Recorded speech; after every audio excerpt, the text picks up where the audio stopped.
जो भी आएगा पीछे बैठ जाएगा, फिर अब आगे मत्था टेकने के लिए कोई ना आए।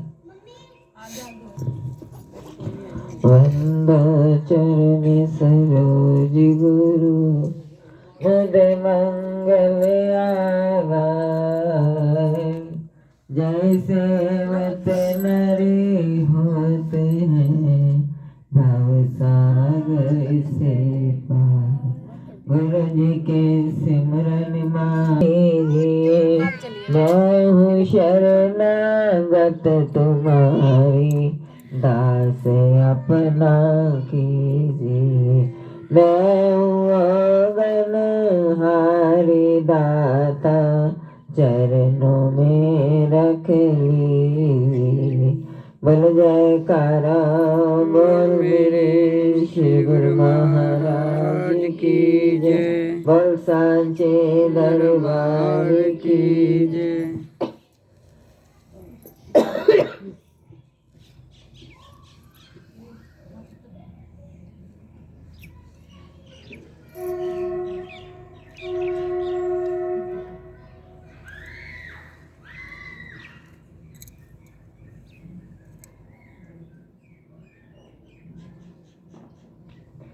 बोल जयकारा, बोल मेरे श्री गुरु महाराज की जय।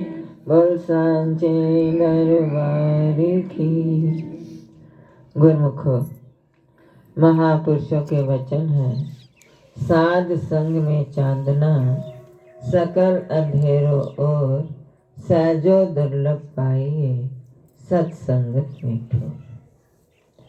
क्या फरमाते हैं कि साध संग में चांदना की असलियत में रोशनी जीव को कहाँ से मिलती है। ये बाहरी रोशनी का सवाल नहीं है, ये अंदर की रोशनी का है। कि महापुरुष फरमाते हैं कि रोशनी जीव को कहाँ से प्राप्त होती है, ज्ञान कहाँ से मिलता है। वैसे तो देखा जाए, सूरज की अपनी रोशनी है, चांद की अपनी रोशनी है। वैसे भी इंसान ने अपने घरों में कितनी कितनी लाइटें लगा रखी होती हैं, पर वो अंदर की रोशनी का ख्याल दिलाती है कि ये रोशनी तुझे कहाँ से मिलेगी, इसका ज्ञान तुझे कहाँ से प्राप्त होगा। किस चीज का ज्ञान? कि ये कि जीव की अपनी वस्तु क्या है और बेगानी वस्तु क्या है, ये क्या करने के लिए आया है और कर क्या रहा है। इस प्रकार की रोशनी का महापुरुष ध्यान दिलाते हैं कि सतगुरु के चरणों में आकर ही जीव को असलियत का पता चलता है कि वास्तव में मेरा कार्य क्या था और मैं क्या कर रहा हूँ। जब जीव को महापुरुषों की कृपा से इस रोशनी का पता चल जाता है, अगर वह उनके राह पर चल पड़ता है, तो उसका जीवन जो है वह खुशहाल हो जाता है। महापुरुषों ने संसार में रहने के लिए किसी को भी मना नहीं किया।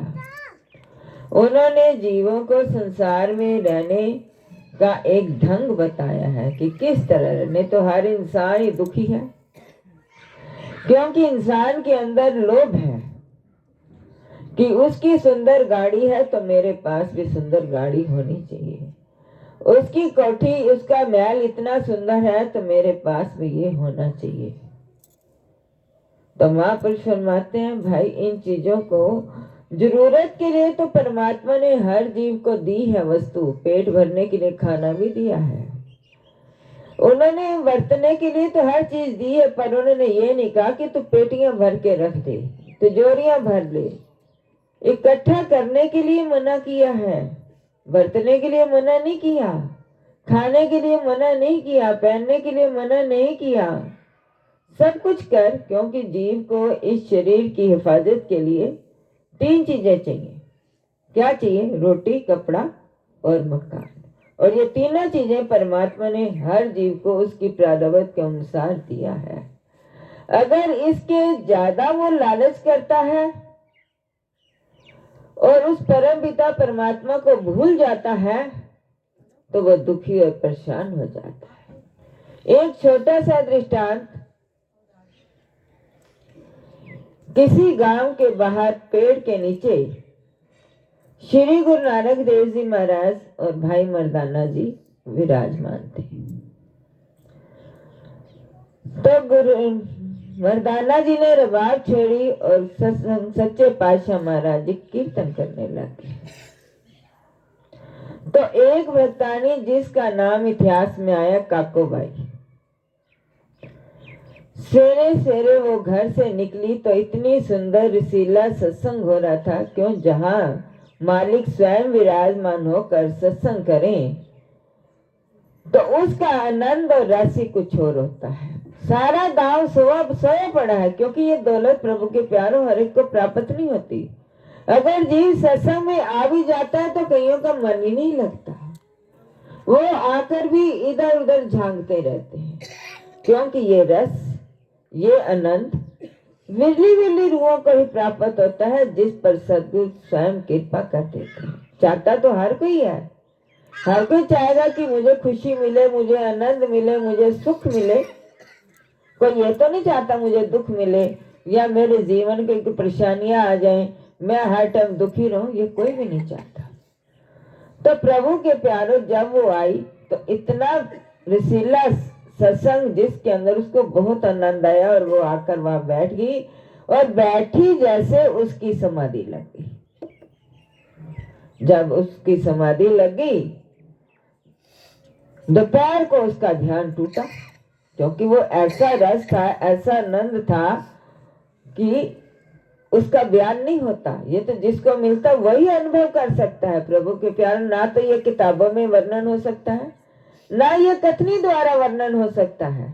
ये अनुभव है, जिसको ये रस मिल जाए उसके तो बड़े ऊंचे भाग होते हैं। नहीं तो दुनिया किन चीजों में रस ढूंढती है, किन चीजों में सुख ढूंढती है, इस चीज का सबको ज्ञान है। ऐसा नहीं कि ज्ञान नहीं है, रोशनी नहीं है, सबको है। वो अपने अपने ख्यालों से ही अपने सुख की तलाश करते हैं, अपने आनंद का स्रोत इकट्ठा करते हैं। तो प्रभु के प्यारों जब वो उठी तो उसने आंख खोली तो मर्दाना जी को पूछा कि ये कौन है।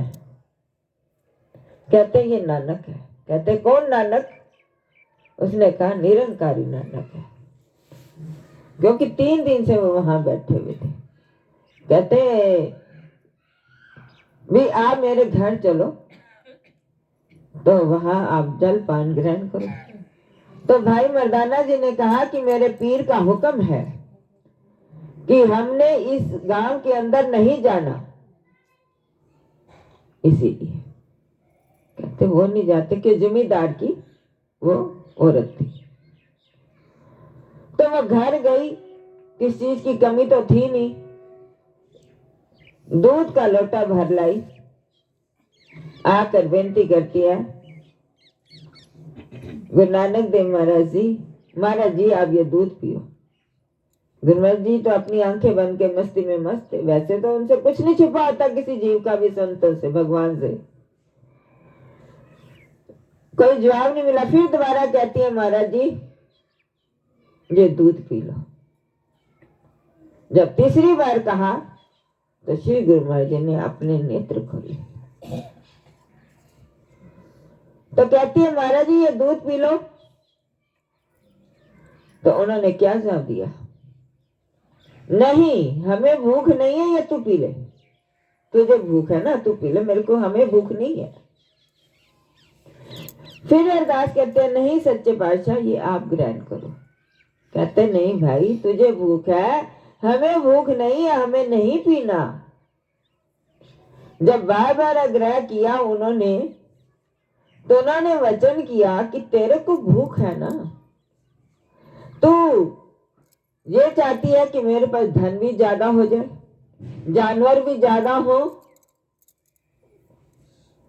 और मैं सबसे बड़ी धनवान बन जाऊं। तो कहते तू पी ले। सोचती है कि इनको ये कैसे पता कि वो रोज रात को अपने पति के साथ झगड़ा करती है। भी ज्यादा से ज्यादा मेरी जमीनें हो, ज्यादा से ज्यादा मैं धनवान बनूं, मैं सबसे बड़ी जमींदार बन जाऊं। वो रोज झगड़ा करती थी, क्योंकि ये हर स्त्री के अंदर ये इच्छा होती है। कहते तेरे अंदर है ना, तू ले। वो सोचती है, वो कहती है कि ये इनको कैसे पता चल गया। उसको तो पता था ना कि मैं हर रोज अपने रात को अपने मेरा पति आता है, मैं उसके साथ इस बात के लिए झगड़ा करती हूँ, लड़ाई करती हूँ। जब उसको वो रोशनी मिली तो उनके चरणों में गिर पड़ी। कहते हैं कि यार सच्चे पातशाह, अब मुझे ये नहीं चाहिए, जो रस आपने मुझे दिया था सुबह से लेकर दोपहर तक बैठी रही, वो रस ही मुझे चाहिए।